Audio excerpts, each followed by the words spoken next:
veces en el mundo hay violencia y maldad, desafiantes las tinieblas hoy ocultan la verdad, mas el pueblo que a su Dios conoce se esforzará y hará. De pie, oh pueblo, conoces a tu Dios. Levántate y concluye la obra que Él te dio. Atardece en el cielo, ya la gracia cesará. Lanza Dios el desafío, quien mi obra acabará. Mas el pueblo que a su Dios conoce se esforzará y hará. De pie, oh pueblo, conoces a tu Dios. Levántate y concluye la obra que Él te dio.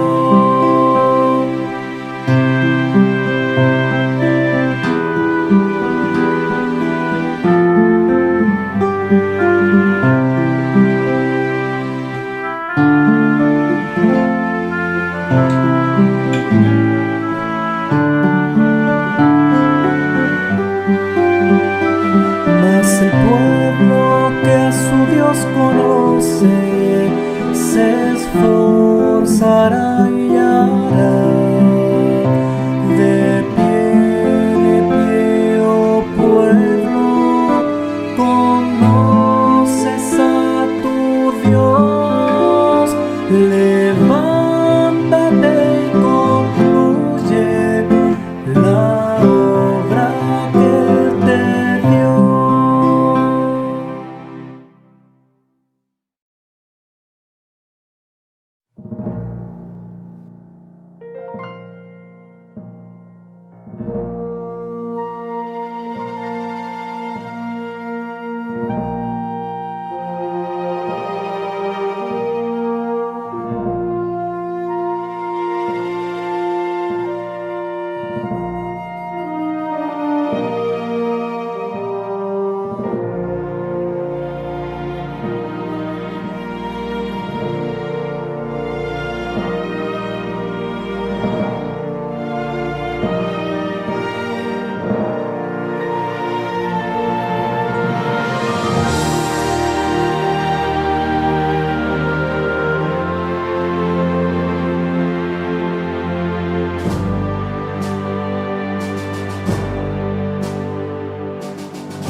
motiva con su amor.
Saludos en esta noche muy especial a todos nuestros amigos y hermanos que están conectados para participar en esta semana profética de oración titulada Firmes hasta el fin.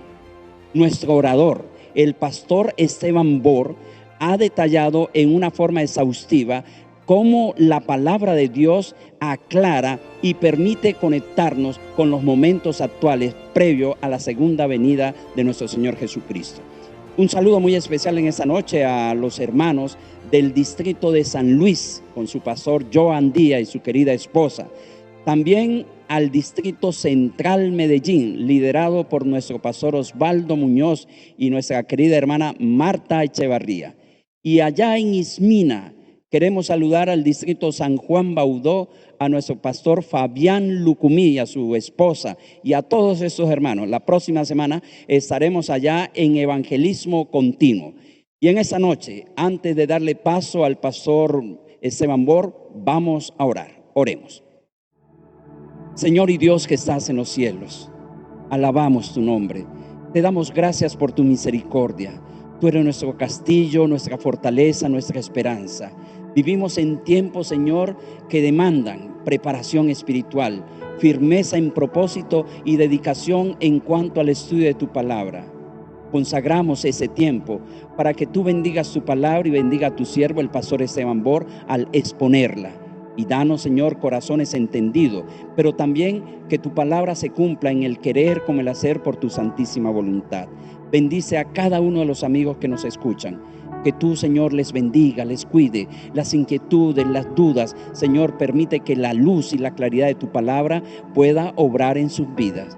Confirma la fe de tus hijos, de tu pueblo, y danos tu bendición en esta noche. En el nombre de Jesús. Amén. A continuación, el pastor Esteban Bor desarrollará el tema titulado Reavivamiento y Reforma. Escuchemos, Pastor Bor. Mis queridos hermanos, amigos que están conectados a este programa especial durante esta semana, quiero extenderles un cordial saludo y agradecerles por haberse conectado hoy. El título de nuestro tema es Reavivamiento y Reforma, una necesidad muy grande que tiene la iglesia hoy. Pero antes de comenzar nuestro estudio, queremos hacer lo que siempre debemos hacer antes de abrir el Santo Libro, y es pedir que el Espíritu que inspiró la palabra esté con nosotros para explicárnosla y para capacitarnos a obedecerla. Oremos. Padre Celestial, gracias te damos porque ahora podemos abrir con plena libertad tu Santo Libro. Pedimos que tu Santo Espíritu nos acompañe. Abre mentes y corazones para recibir la semilla de la verdad. Danos, Señor, un verdadero reavivamiento y una reforma en nuestra vida. Muéstranos cómo es posible esto. Te agradecemos de antemano por responder esta oración, porque te lo imploramos en el nombre de Jesús. Amén. Quiero leer una cita para comenzar que viene del libro Servicio Cristiano, página 53. A donde la escritora registró las siguientes palabras. Un reavivamiento de la verdadera piedad entre nosotros es la mayor y más urgente de todas nuestras necesidades. El buscar esto debe ser nuestra primera obra. Así que dice el reavivamiento de la verdadera piedad entre nosotros es la mayor y más urgente de todas nuestras necesidades. Pero esto nos lleva a preguntar, ¿qué es reavivamiento y qué es reforma? Quiero leerles otra cita que encontramos en el libro Servicio Cristiano también, páginas 53 y 54, a donde la escritora define lo que es reavivamiento y lo que es reforma. Primero, lo que dijo sobre reavivamiento. Dice así: tiene que realizarse un reavivamiento y una reforma bajo la administración del Espíritu Santo. Reavivamiento y reforma son dos cosas diferentes, aunque vamos a ver que están estrechamente relacionados uno con el otro.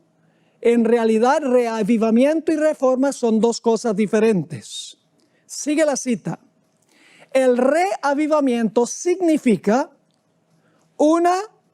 ahora viene número 1, renovación de la vida espiritual.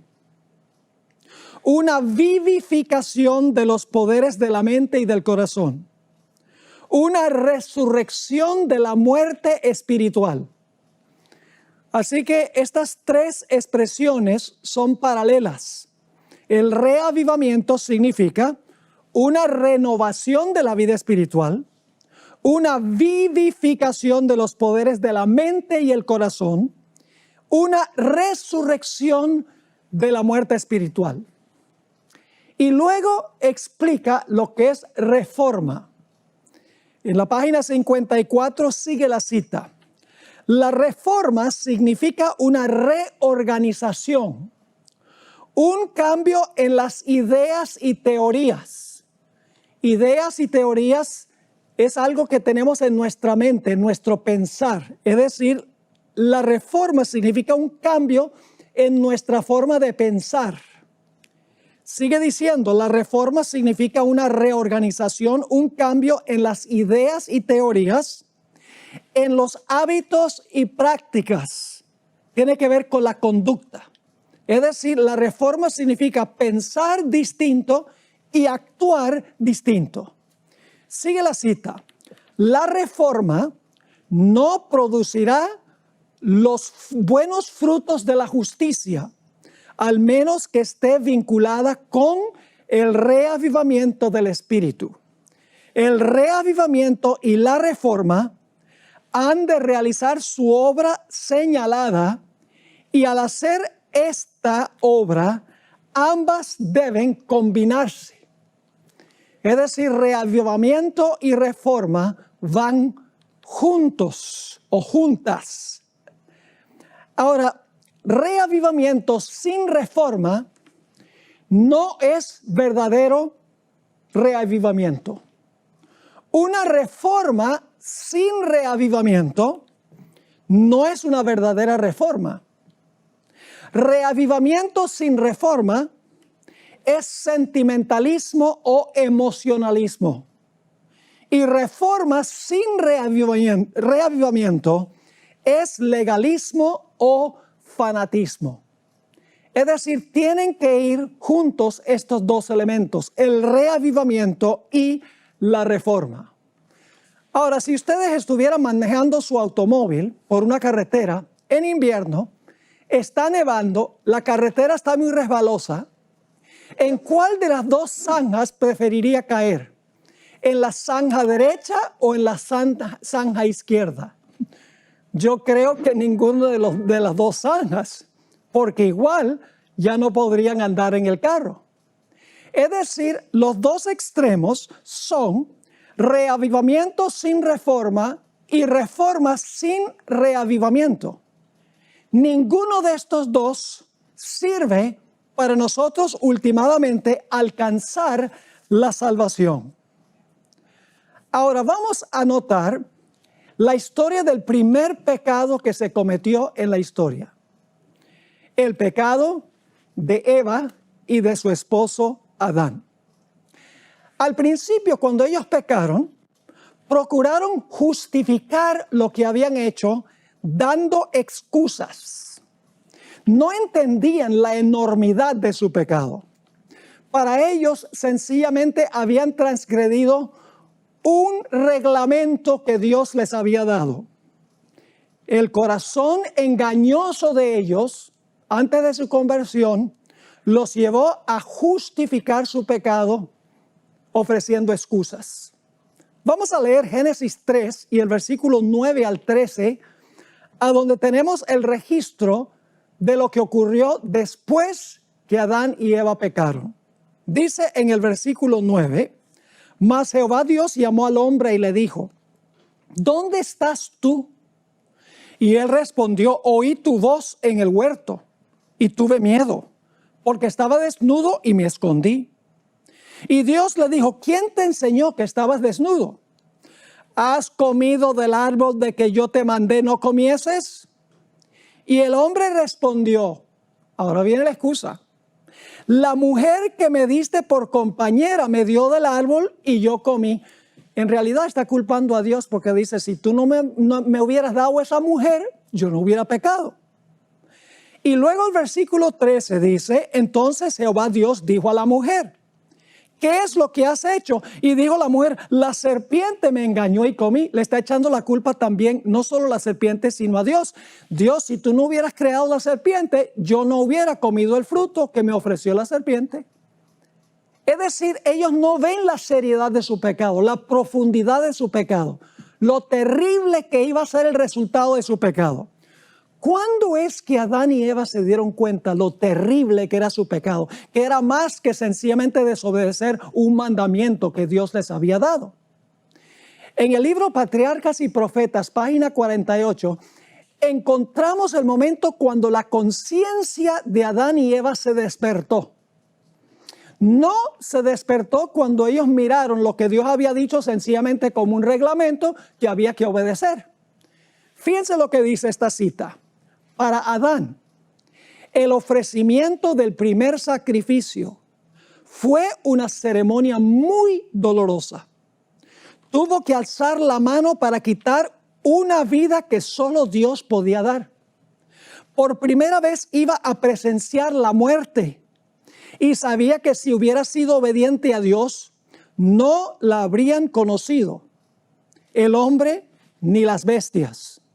Mientras mataba a la inocente víctima, temblaba al pensar que su pecado haría derramar la sangre del Cordero Inmaculado de Dios. Esta escena le dio un sentido más profundo y más claro de la enormidad de su transgresión, que nada sino la muerte del querido Hijo de Dios podía expiar, y se admiró de la infinita bondad que daba semejante rescate para salvar a los culpables. Se despertó la conciencia cuando se dieron cuenta que su pecado le iba a costar la vida a su Creador. Le iba a costar la vida a su gran amigo que los había hecho a ellos. Que el pecado era un asunto que iba a causar dolor personal, no sencillamente desobedecer a un reglamento o desobedecer un mandamiento. Se dieron cuenta que el pecado iba a herir el corazón de Jesús. Así que, ¿cuáles son los verdaderos elementos de un reavivamiento y una reforma genuina? Vamos a notar algunos puntos en orden sobre lo que es reavivamiento y reforma.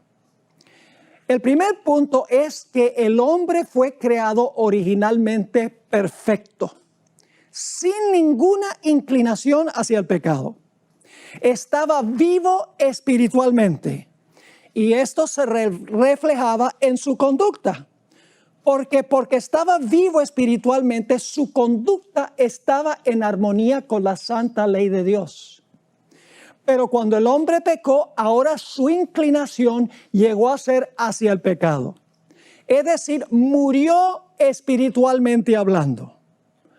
Quiero que notemos lo que dice Efesios el capítulo 2 y el versículo 1 y 2, donde describe a aquellas personas que todavía no han recibido a Cristo Jesús, aquellas personas que están viviendo en pecado. Dice aquí en Efesios el capítulo 2 y el versículo 1 y 2, Pablo le está escribiendo a la iglesia de los Efesios y les va a decir, ustedes estuvieron muertos en un tiempo.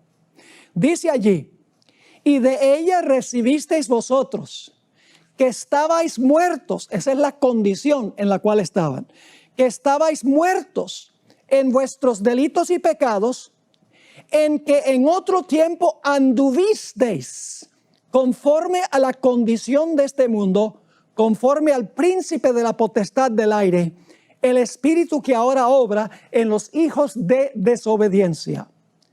Dos puntos que quiero que notemos en estos dos versículos. En primer lugar dice, estabais muertos, le dice el apóstol Pablo a los Efesios.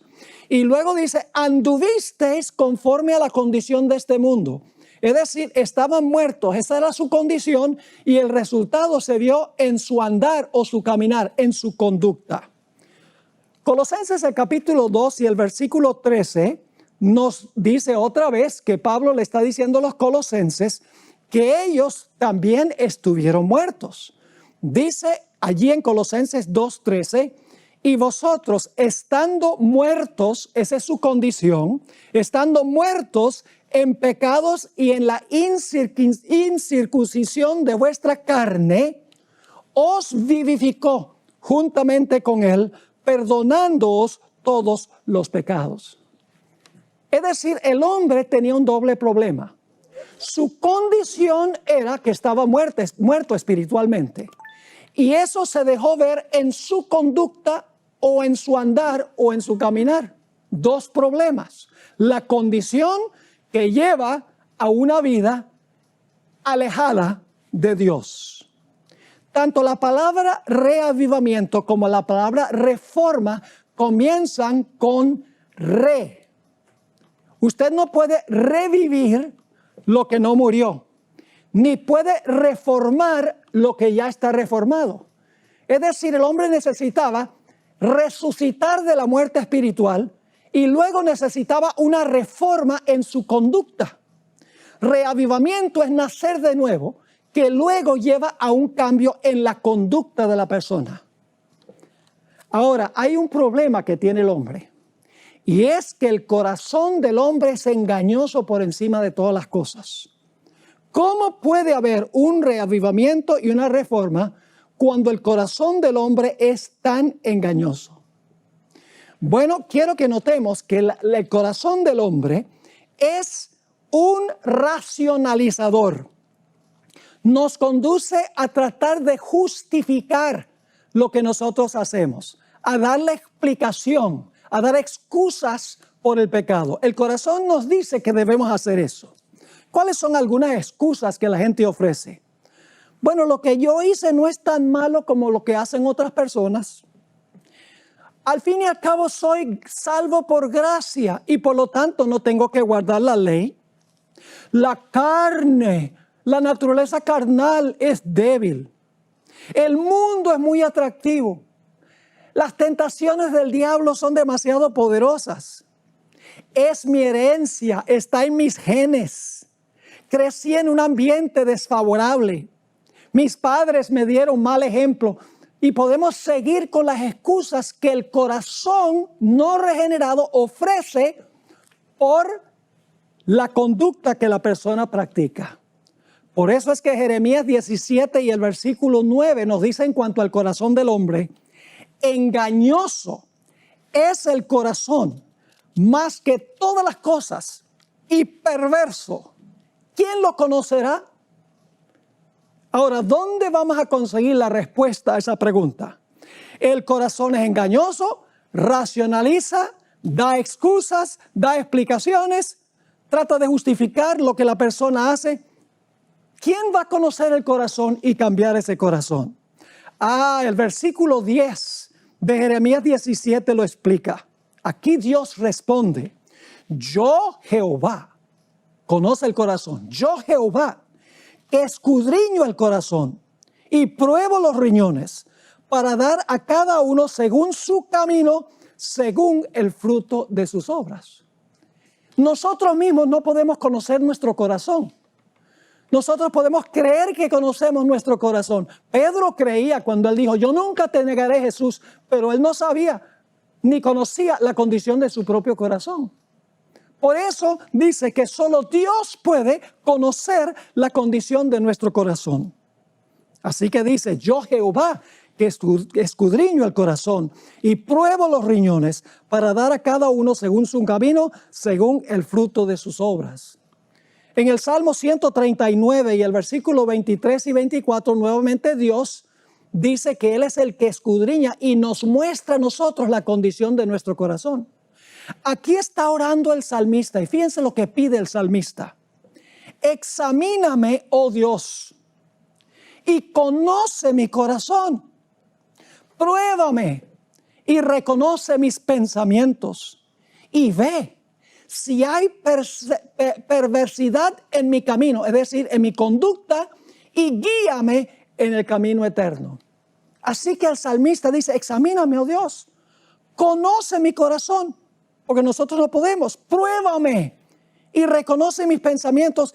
Y Señor, ve si hay perversidad en mi camino, es decir, en mi conducta, y guíame en el camino eterno. Ahora, la pregunta clave es, ¿cómo es que Dios nos muestra a nosotros la condición pecaminosa de nuestro corazón? Que estamos muertos espiritualmente. ¿Por qué medio es que Dios nos muestra nuestra condición?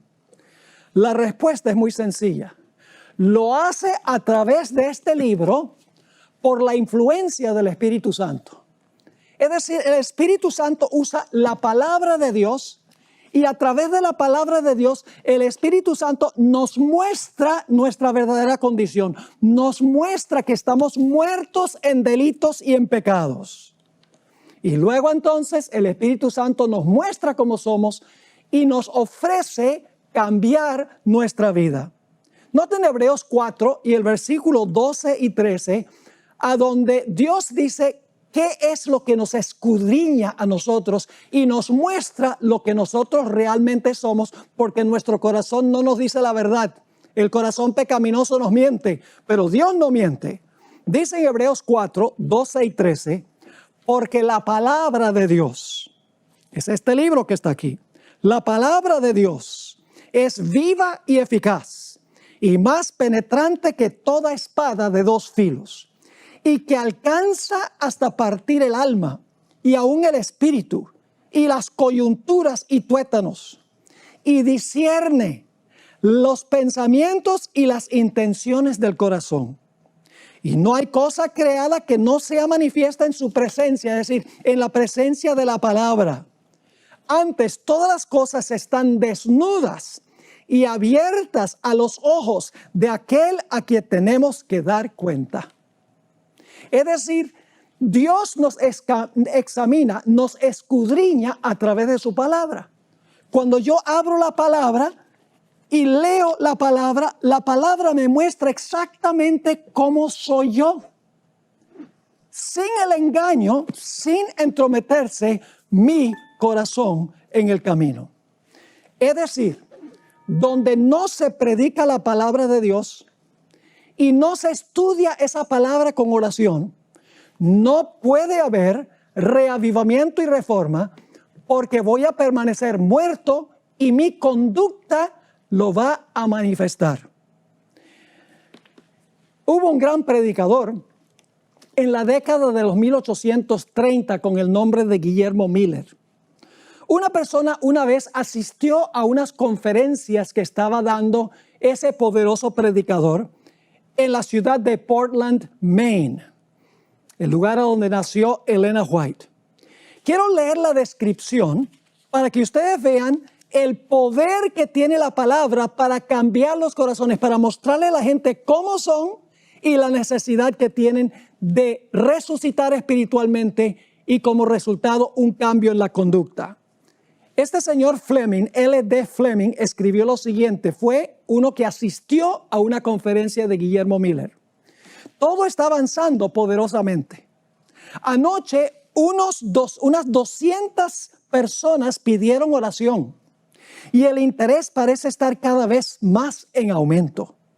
Toda la ciudad está agitada. Los sermones del hermano Miller no asustan en lo más mínimo a sus oyentes. Al contrario, los que están alarmados son aquellos que no quieren venir a escuchar. Muchos de los que se mantienen alejados y se oponen parecen estar aturdidos o aún alarmados. Pero aquellos que escuchan con sinceridad no se sienten ni aturdidos ni alarmados. Está predicando la palabra Guillermo Miller. Sigue la cita. El interés que despiertan sus sermones es de índole serena y desapasionada. aun cuando este es el reavivamiento más grande que jamás haya visto, no existe un emocionalismo apasionado, es decir, todo el mundo diciendo aleluya, gloria a Dios y saltando y hablando en lengua, etc. No, dice, aun cuando este es el reavivamiento más grande que jamás haya visto, no existe un emocionalismo apasionado. Más bien el mensaje parece arraigarse profundamente en la mayoría de la comunidad por la siguiente razón. ¿Por qué se arraigaba el mensaje? Ahora viene la explicación. El hermano Miller sencillamente toma la espada del Espíritu, la Biblia, la desenvaina y coloca su afilada orilla en el corazón desnudo y la espada corta, penetra como leímos en Hebreos 4. Esto es todo. Ante el filo de esta arma poderosa, la infidelidad cae. El universalismo, que es la idea de que todos se van a salvar, inclusive el diablo, el universalismo se marchita, falsos fundamentos se desvanecen y los mercadores de Babilonia se maravillan. Y luego este individuo escribe, me parece a mí que esto debe parecerse más a los reavivamientos apostólicos que cualquier otro evento que hayan visto mis ojos en los tiempos modernos. Es decir, esto es como un reavivamiento que hubo en la época apostólica. Elena White, en la revista Signs of the Times, mayo 17, 1883, escribió algo parecido. Escribió lo siguiente: la mundanalidad en la iglesia, que es la mayor causa de la muerte espiritual. ¿Cuál es la mayor causa de muerte espiritual? La mundanalidad en la iglesia, dice ella.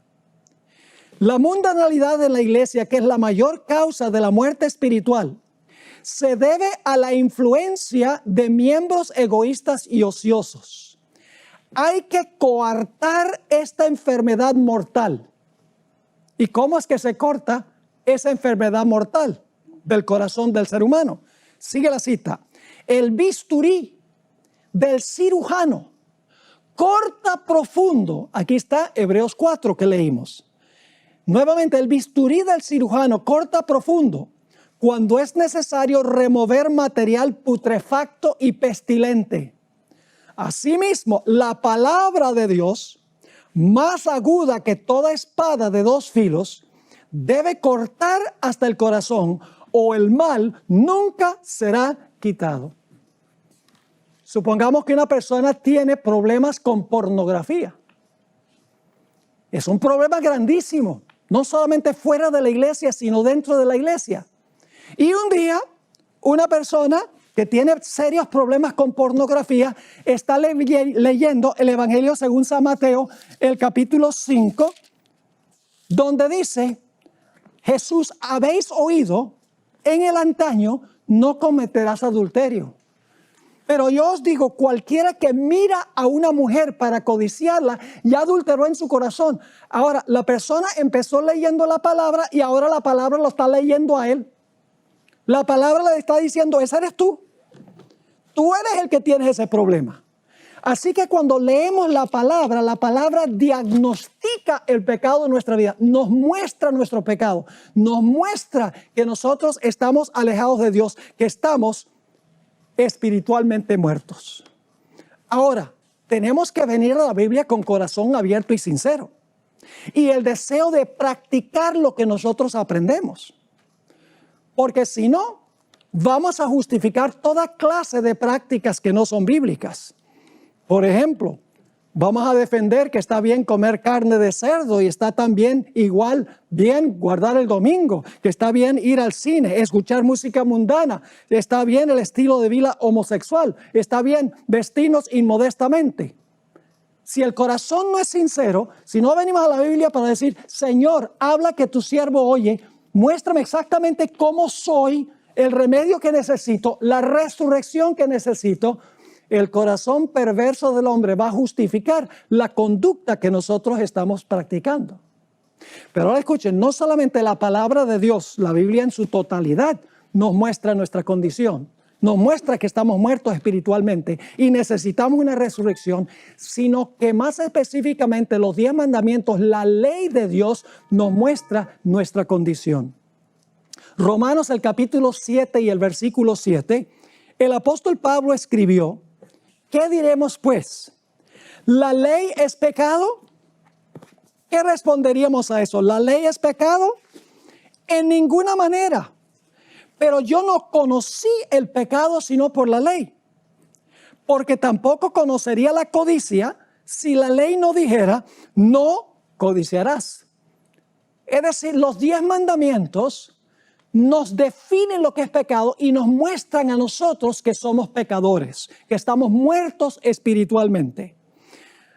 En el libro Reflejando a Jesús, página 215, que es una matutina de Elena White, escribió lo siguiente: únicamente cuando se restaure la ley de Dios a su debido lugar, habrá entre el pueblo profeso de Dios un reavivamiento de la fe y de la piedad primitiva. Pero hay más en esta historia. No solamente la palabra de Dios en general muestra nuestra condición, que estamos muertos y necesitamos una resurrección, un reavivamiento y un cambio en nuestra conducta. No solamente los 10 mandamientos nos muestran a nosotros que estamos muertos en nuestros pecados, necesitamos vivir de nuevo, necesitamos resucitar de la muerte espiritual para que nuestra conducta cambie. Hay otro punto supremamente importante, y es que la ley de Dios es una copia escrita del carácter de Jesús. Es decir, los 10 mandamientos describen en forma escrita lo que es Jesús en su vida, en carne. Es decir, quebrantar la ley no es solo desobedecer la ley, es pecar en contra de Jesús. El pecado no es contra un mero código, no es contra mandamientos escritos en tablas de piedra.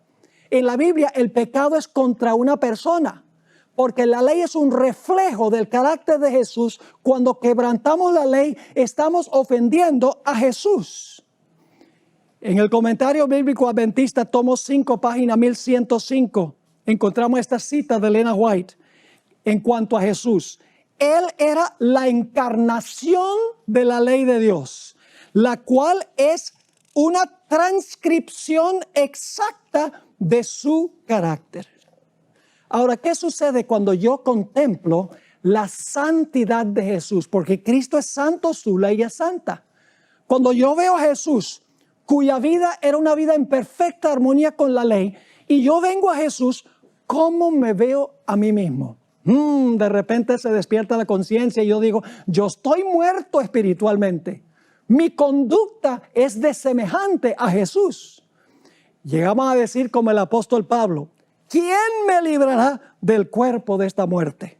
O como dijo Isaías, estoy deshecho porque mis ojos han visto al Santo Rey. Como dijo Pedro cuando Jesús vino a él, apártate de mí porque soy hombre pecador. Una visión de la santidad y pureza de Jesús reflejada en la ley de Dios no solo me muestra mi excesiva pecaminosidad, me muestra tal cual soy, sino que también me conduce a la cruz de Jesús. Al mirar a Jesús, lo oigo clamar en el Getsemaní 3 veces, Padre, si puede pasar de mí esta copa de tu ira, que sea así, pero que no sea hecha mi voluntad, sino la tuya. Cuando venimos y contemplamos la vida de Jesús, lo escuchamos en la cruz decir, Dios mío, ¿por qué me has desamparado? Y entonces ahora estoy leyendo eso en la Biblia en cuanto a Jesús y le pregunto a Jesús, Jesús, ¿por qué te pasó eso? ¿Por qué sudaste grandes gotas de sangre? ¿Por qué clamaste en la cruz, Dios mío, ¿por qué me has desamparado? Y el Señor Jesucristo responde, por los pecados tuyos. Si no hubiera sido por tus pecados, no pasaría yo por este terrible sufrimiento. Hermanos y hermanas, en ese momento yo odio el pecado por lo que el pecado le hizo al Señor Jesús. Y amo a Jesús porque Él tomó el castigo mío en mi lugar. No podemos visitar el monte Calvario sin antes visitar el monte Sinaí. No vamos a ver que somos pecadores al menos que miremos a Jesús como se encuentra en carne una revelación de la ley. Es decir, el Sinaí, la ley, me muestra mi enfermedad y el Calvario muestra la cura de mi enfermedad. Una visión de la ley y la cruz nos lleva, escuchen bien, al arrepentimiento del pecado, a confesar el pecado y a confiar en los méritos de Jesús para el perdón. También nos llevará a tener un profundo deseo de reflejar el carácter de Jesús, porque mis pecados lo llevaron a la cruz, porque mis pecados hacen sufrir a Jesús. Y yo no quiero hacer sufrir a Jesús. Así que, mis queridos hermanos y hermanas, apreciados amigos, una visión de la cruz me lleva a un intenso deseo a ser en mi carácter como lo es Jesús. Me hace pensar de la historia del hijo pródigo que todos conocemos muy bien. El hijo pródigo se fue de la casa, deshonró a su padre, quebrantó un mandamiento, se acostó con rameras según su hermano, ahí está el séptimo mandamiento. Además de eso, codició el dinero, por eso se llevó todo el dinero. Se fue por allá creyendo que iba a gozar la vida, terminó entre los cerdos y cuando estaba allá dice, ¿cuán bajo he caído yo? Estoy muerto espiritualmente, mi conducta es terrible. Y por lo tanto él dice, voy a regresar a la casa de mi padre y le voy a decir, he pecado contra los 10 mandamientos. Eso no es lo que dice. Él no dice, he pecado contra los 10 mandamientos. Él dice a su padre, he pecado contra el cielo, es decir, contra Dios y contra ti. Y no soy digno de ser llamado tu hijo. Pero luego el padre lo recibe, lo abraza, mis queridos hermanos y hermanas, porque el joven está arrepentido. Ahora el joven resucita espiritualmente, porque la parábola dice que el padre dice, estaba muerto, pero ahora está vivo. Es decir, cuando yo contemplo a Jesús, veo cuán horrendo es el pecado. Y veo la hermosa santidad de Jesús y que Él estuvo dispuesto de cargar mis pecados en la cruz y los pecados de todo el mundo. Por eso sudó gotas de sangre. Por esa razón clamó, ¿por qué me has desamparado? Por esa razón es que rogó que la copa de la ira de Dios le fuera retirada. Cuando yo veo eso, yo digo, ay Señor Jesús, el pecado es terrible. Ay, pero gracias Señor Jesús por haber cargado mi culpa y haber sufrido lo que debo sufrir yo. Y en ese momento ocurre la conversión. En el Salmos 19 y el versículo 7 dice, la ley de Jehová es perfecta, que convierte el alma. Tito el capítulo 3 y el versículo 5 nos dice que Dios perdona y cuando nos convertimos, nacemos de nuevo, es decir, resucitamos de la muerte espiritual. Dice en Tito 3:5, que Dios nos perdona, no por obras de justicia que nosotros habíamos hecho, mas por su misericordia nos salvó, por el lavacro de la regeneración y de la renovación del Espíritu Santo. Esa palabra regeneración es muy interesante. Es la palabra griega palin genesia. La palabra palin significa otra vez. Y genesia significa resucitar o nacer otra vez. Es decir, cuando yo capto una visión de Jesús, se realiza en mi vida la conversión. Resucito espiritualmente. Y ahora, como amo a Jesús, contemplo su santidad, vivo la vida de Él. En Romanos 6 y el versículo 4 dice, porque somos sepultados juntamente con Él, con Jesús, a muerte por el bautismo, para que como Cristo resucitó de los muertos por la gloria del Padre, así también nosotros andemos en novedad de vida. Cuando recibimos a Jesús, resucitamos de la muerte espiritual y ahora andamos en novedad de vida. Algunos cristianos dicen que ya no tienen que guardar la ley porque han aceptado a Cristo y están bajo la gracia. Pero el libro de Proverbios, el capítulo 28 y el versículo 13 dice lo siguiente: el que encubre sus pecados. ¿Qué va a pasar con el que encubre sus pecados? El que encubre sus pecados no prosperará, mas el que los confiesa. ¿Y qué nos lleva a confesar? Una visión de Jesús, de que somos pecadores. Sigue diciendo: mas el que los confiesa y se aparta alcanzará misericordia. Elena White escribió en El Conflicto de los Siglos, página 515, una reforma en la vida es la única prueba segura de un verdadero arrepentimiento. Es como si un individuo tuviera la mano sobre el fogón de una estufa, el fogón está al rojo vivo y tiene la mano ahí y dice: ay, me duele, pero no quita la mano. Así es la persona que dice: ay, el pecado, me duele. Pero por la gracia de Dios no vence el pecado. Debe ser que no le duele suficiente porque no entiende lo que el pecado ha hecho y todavía hace con Jesús y cómo Él sufre por eso. En el Conflicto de los Siglos 514 y 515 encontramos una descripción de las personas que han nacido de nuevo, que se han convertido porque han captado una visión de Cristo Jesús, quien es la ley vivida. Escribió lo siguiente: que estas personas amaban lo que antes aborrecían y aborrecían lo que antes amaban. Los orgullosos y tercos se volvían mansos y humildes de corazón. Los vanidosos y arrogantes se volvían serios y discretos. Los profanos se volvían piadosos, los borrachos sobrios y los corrompidos puros. Las vanas costumbres del mundo eran desechadas. Ahora, no significa que cuando nosotros nacemos de nuevo, cuando nosotros resucitamos de la muerte espiritual, que vamos a vencer totalmente el pecado de la noche a la mañana. No. Vamos a pecar después de recibir a Jesús, después de resucitar a una nueva vida espiritualmente hablando. Pero la Biblia dice que abogado tenemos para con el Padre, a Jesucristo el justo. Ahora, entonces, si después de nuestra conversión no vencemos el pecado de la noche a la mañana, ¿cómo es que se vence? En 2 Corintios, el capítulo 3 y el versículo 18, está el secreto.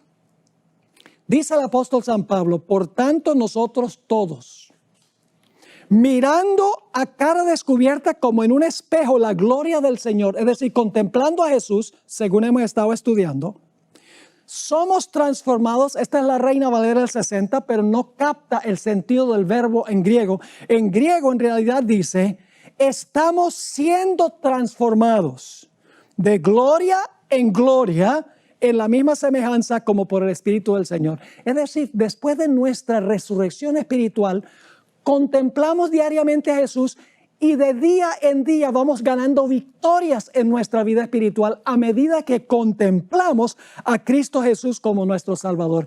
Estamos siendo transformados a su misma imagen. Si yo estoy contemplando todas esas películas por televisión donde hay violencia, donde hay sexo ilícito, donde hay espiritismo, a donde hay matanzas, a donde hay envidias, pues mi mente reflejará eso. Pero si yo estoy pasando tiempo contemplando a Jesús en la palabra, que me muestra mi pecaminosidad, mi necesidad de Jesús y mi necesidad de santidad, día tras día voy a asemejarme más al Señor Jesucristo en mi vida. Al contemplar a Jesús en su palabra, somos transformados a su imagen de día en día. Cada día odio más el pecado y cada día amo más a Jesús por haber sufrido por mí. Me hace recordar una experiencia que yo tuve cuando era niño, estudiaba primaria allá en la ciudad de Caracas, Venezuela, y mi papá era el presidente de esa región del país, de la Misión Venezolana Oriental, y la oficina de él quedaba en el segundo piso y la escuela quedaba en el primer piso. Y a mí me gustaba en el recreo subir al segundo piso a la oficina de mi papá cuando él viajaba, porque viajaba mucho. Y me gustaba sentarme en el escritorio y jugar que yo era el presidente de la misión. Y a veces buscaba entre los papeles en el zafacón de la basura para ver si conseguía algo interesante. Un día encontré un sobre que tenía 20 bolívares. Ahora, los que son venezolanos y están viendo dicen 20 bolívares, eso no es nada. Bueno, en esa época 20 bolívares era plata. Así que me conseguí los 20 bolívares. Yo sabía que alguien había botado eso por accidente. Debería haberlo dicho. Pero el diablo me tentó y yo escuché la tentación. Y por no pecar solo, para compartir el pecado, me conseguí un compañero. Le dije, mira, yo me quedo con 10 y yo te doy 10 a ti. Bueno, en ese tiempo, afuera del colegio, se reunían gente que vendía caramelos y vendían refrescos y vendían papitas y toda clase de cosas que uno no debe comer porque hacen daño de todas maneras. Y nosotros salimos en el recreo y ¿qué no compramos ahí? Compramos de todo. Y los profesores se dieron cuenta. Y el rector de la institución nos llamó a la oficina, empezó a indagar y finalmente tuve que admitir lo que había pasado. Y él dijo, voy a tener que contarle a tus padres. Y yo dije, ay, la pela que me van a dar cuando llegue a la casa va a ser grande. Estaba triste, no por lo que hice. Estaba triste porque iba a recibir el castigo cuando llegara a la casa. Cuando llegué a la casa, pensé que mi mamá iba a estar esperándome con la correa en la mano. Pero cuando abrió la puerta, le chorreaban lágrimas por las mejillas. Y decía, hijo, me has decepcionado. Eso no es lo que nosotros te hemos enseñado. Ahora estaba triste no porque había quebrantado el mandamiento, no hurtarás, sino porque mi pecado había causado dolor a mi madre. Es decir, nosotros no vencemos el pecado para evitar el infierno o para tener la esperanza de ir al cielo. Sencillamente obedecemos la ley porque amamos al Señor Jesús. Punto final. En Venezuela, cuando yo era niño, pasaba mi tiempo cazando mariposas. Más tarde, cuando enseñé teología en la Universidad Adventista de Colombia, en la ciudad de Medellín, iba por allá, algunos colombianos posiblemente estén conectados, iba al Picacho allá a cazar mariposas muy bonitas por allá. Por muchos años coleccioné mariposas, aprendí mucho en cuanto a los hábitos de ellos. Permítanme compartir un poco sobre las mariposas. Una mariposa tiene 2 nacimientos. Primeramente nació como un gusano. ¿A quién le gustan los gusanos? Bueno, no creo que a muchos les gusten los gusanos. El gusano se arrastra e infunde asco. El gusano luego come de una fuente a donde fueron colocados los huevos por la mariposa madre. Y el gusano crece hasta llegar a ser un gusano grande. Y luego el gusano va a nacer por segunda vez para convertirse en una linda mariposa. Este proceso milagroso se conoce como metamorfosis. La misma palabra que usa Pablo en 2 Corintios 3:18, estamos siendo transformados. Es la palabra griega metamorfoo. Es decir, cuando contemplamos a Jesús se realiza una metamorfosis. Este proceso milagroso cambia un gusano a una hermosa mariposa. Cambian los hábitos del gusano. Cambia la apariencia del gusano. Cambia lo que come el gusano. Cambia el lugar a donde vive el gusano. ¿Por qué? Porque las cosas viejas pasaron. Es una nueva creación, una nueva criatura por un milagro. El gusano no se convierte en mariposa esforzándose. Solo cambia por un milagro que se conoce como metamorfosis. Un gusano no puede convertirse en mariposa haciendo un esfuerzo. Una mariposa no es un gusano con alas, es una nueva creación. Usted no puede ver qué fue el milagro que ocurrió con ese gusano, pero sí puede ver los resultados. En 2 Corintios 5:17 nos dice lo que sucede cuando una persona recibe a Cristo Jesús.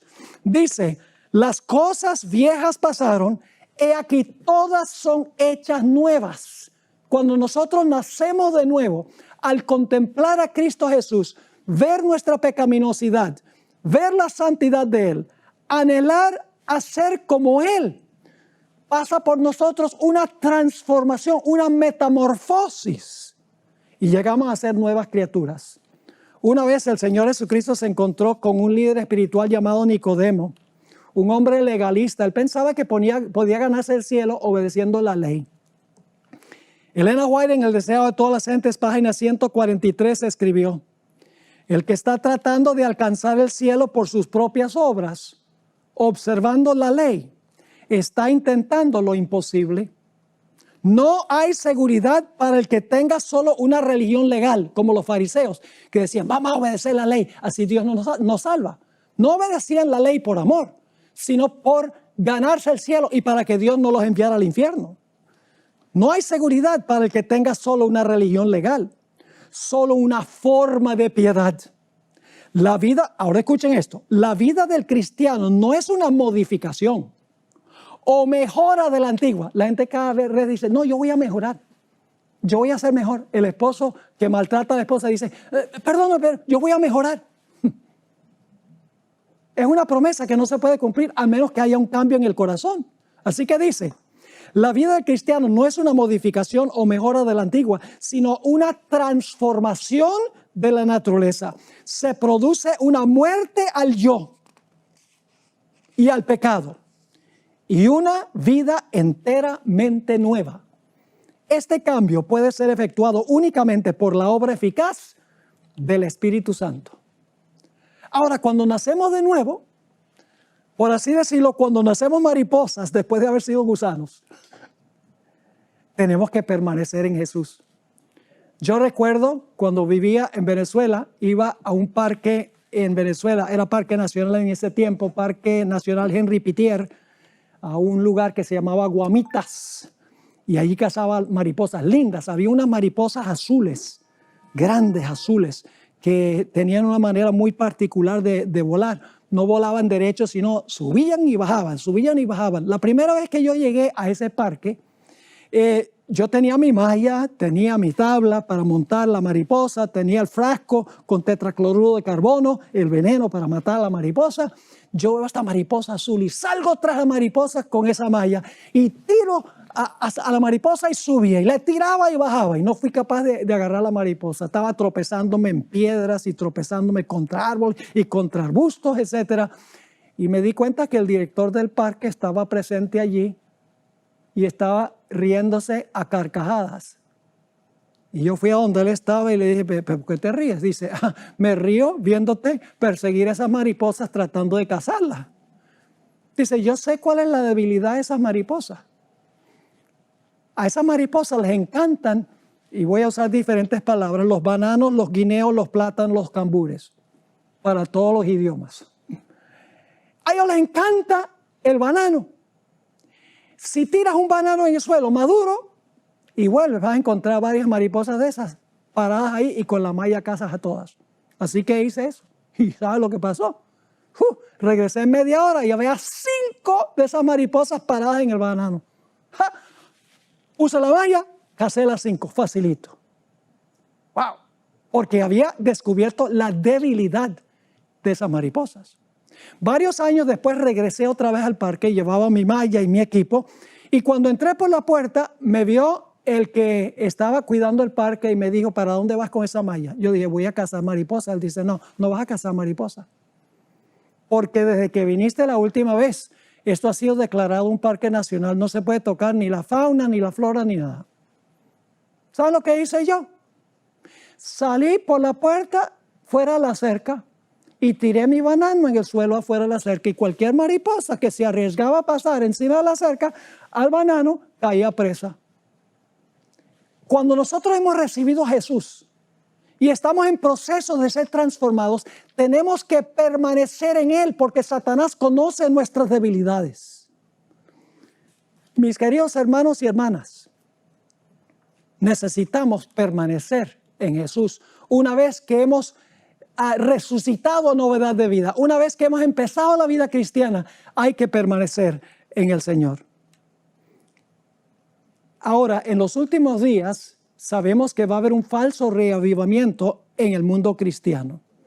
Voy a leer del Conflicto de los Siglos, página 516 y 517, este tipo de reavivamiento falso.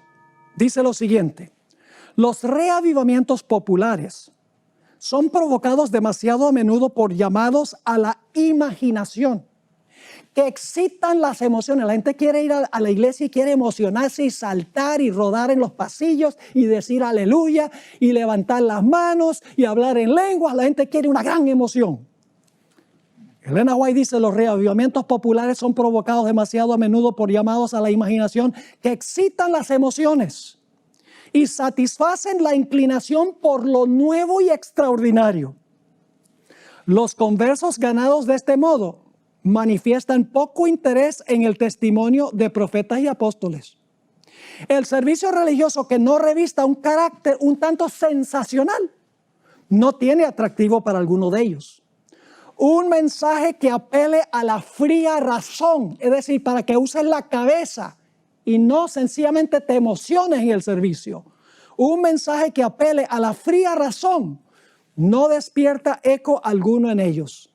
No tienen en cuenta las claras amonestaciones de la palabra de Dios que se refieren directamente a sus intereses eternos.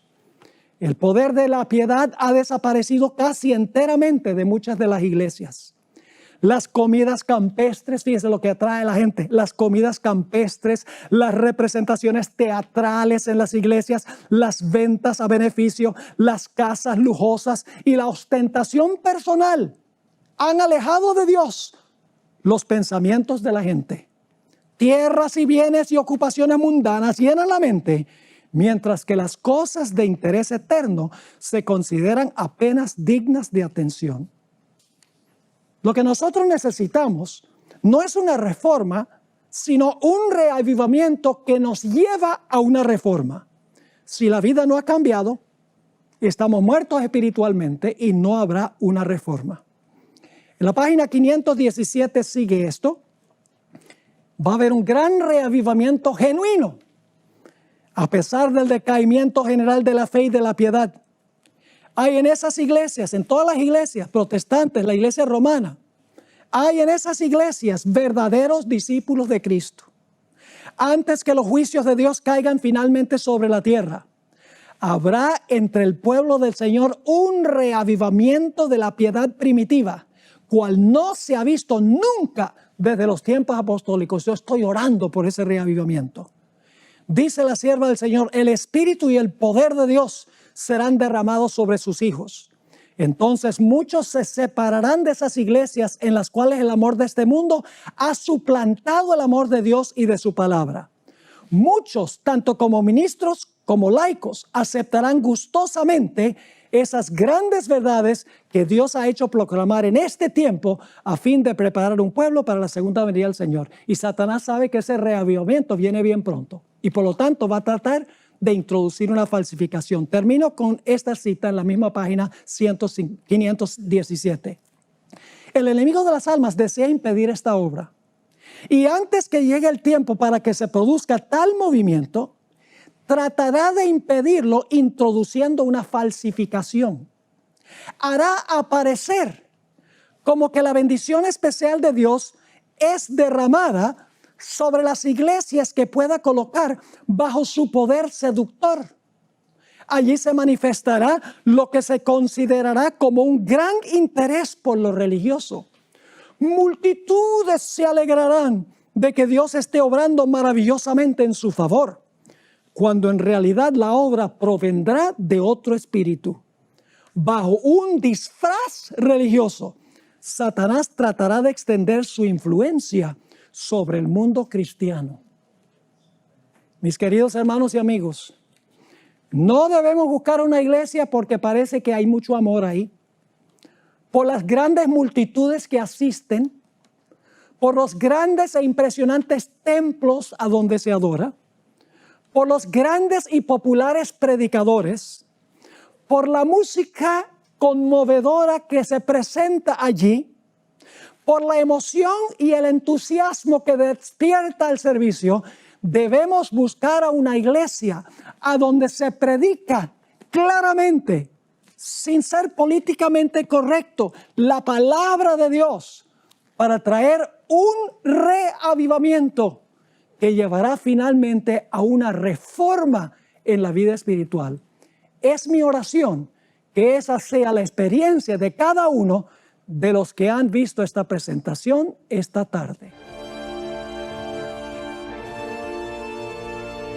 Luego de escuchar tan interesante tema del pastor Esteban Bor sobre reavivamiento y reforma, tenemos un desafío tan grande. Y recordemos, tenemos la ayuda y el poder del Espíritu Santo. Vamos a orar en este momento. Señor, nos has hablado a través de tu palabra. Requieres de cada uno de tus hijos y de todos aquellos que quieran acercarse en espíritu y en verdad hacia ti, que lo hagamos de todo corazón. Espíritu Santo, transfórmanos, cámbianos, moldea, conduce la dirección de nuestros pensamientos y que ese obrar y ese querer que tú colocas en el corazón de quienes desean crecer sea colocado en nuestra vida. Síguenos bendiciendo en esta semana, en el nombre poderoso de Jesús. Amén. Queridos amigos, les esperamos mañana para seguir con esta semana de oración y a todos les deseamos una noche muy bendecida. Feliz noche. Dios le bendiga.